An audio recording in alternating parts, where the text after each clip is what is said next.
우리 존재의 가장 깊은 질문은 뭘까요? 그리고 그에 대한 유일한 해답은 어디에 있을까요? 오늘 우리는 바로 그 이야기, 우리를 향한 하나님의 놀라운 구원 계획과 그 중심에 계신 예수 그리스도에 대해 나눠보려고 합니다. 바로 이게 우리 모두의 딜레마죠. 우리는 분명 하나님의 형상으로 만들어졌는데 도대체 왜 우리 안에는 설명할 수 없는 어둠, 이 짐승 같은 본성이 꿈틀대고 있는 걸까요? 다니엘서에 나오는 그 짐승들 한번 생각해 볼까요? 폭력적이고 파괴적이고 또 지극히 자기중심적이죠. 안타깝게도 이 모습이 죄로 물든 우리 내면과 너무나도 닮았다는 걸 사실 부인하기가 참 어렵습니다. 이 차이를 한번 보세요.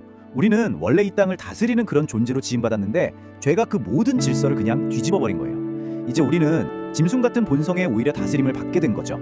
욕심과 감정에 따라서 파괴적인 선택을 아무렇지 않게 하는 그런 존재가 되어버렸습니다. 네, 이 문제는요, 우리 스스로의 힘으로는 결코 해결할 수 없는 아주 깊은 딜레마입니다. 우리는 이 죄의 상태에 꽉 갇혀서 빠져나올 길이 없는 거죠. 그렇다면 이 문제에 정말 해결책이 없는 걸까요? 몇 가지 가능성을 떠올려 볼 수는 있겠죠. 하지만 곧 그것들이 왜 근본적인 해답이 될 수 없는지 알게 되실 겁니다. 절대 그럴 수 없습니다.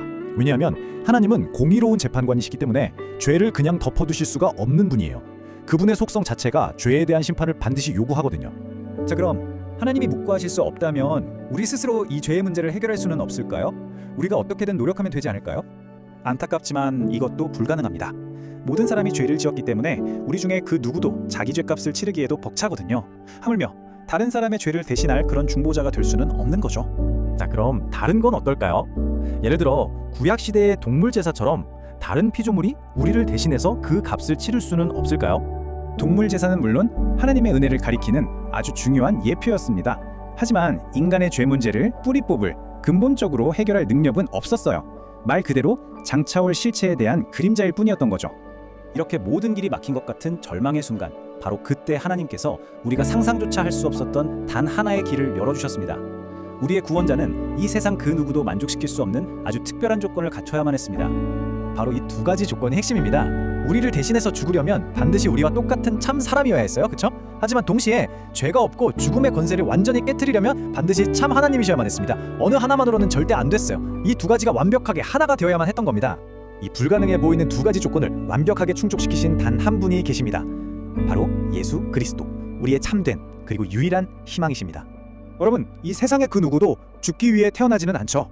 하지만 예수님은 바로 우리를 살리시기 위해, 우리의 죄값을 대신 치르고 죽으시기 위해 이 땅에 오셨습니다. 이것이 바로 복음의 심장, 그 핵심입니다.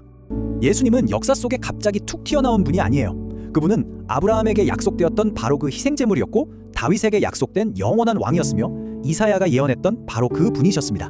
이 모든 역사를 관통하는 하나님의 구원 계획, 그 정점에 바로 이 십자가가 있는 겁니다. 자, 이 모든 것을 한마디로 요약하면 이렇습니다. 예수님은 하나님과 우리 사이에 놓인 건널 수 없는 강을 잇는 유일한 다리가 되어주셨습니다.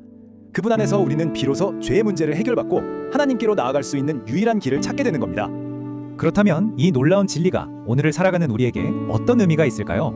그것은 바로 우리의 정체성 자체를 완전히 뒤바꾸는 능력입니다. 예수 그리스도를 믿을 때 우리는 더 이상 죄의 노예로 짐승 같은 본능에 질질 끌려다니는 그런 존재로 살지 않게 됩니다. 우리는 용서받고 사랑받는 하나님의 자녀라는 완전히 새로운 신분을 얻게 되는 거죠. 이제 선택은 여러분에게 달려 있습니다. 여전히 내 안에 짐승을, 나 자신을 왕으로 삼고 살아가시겠습니까?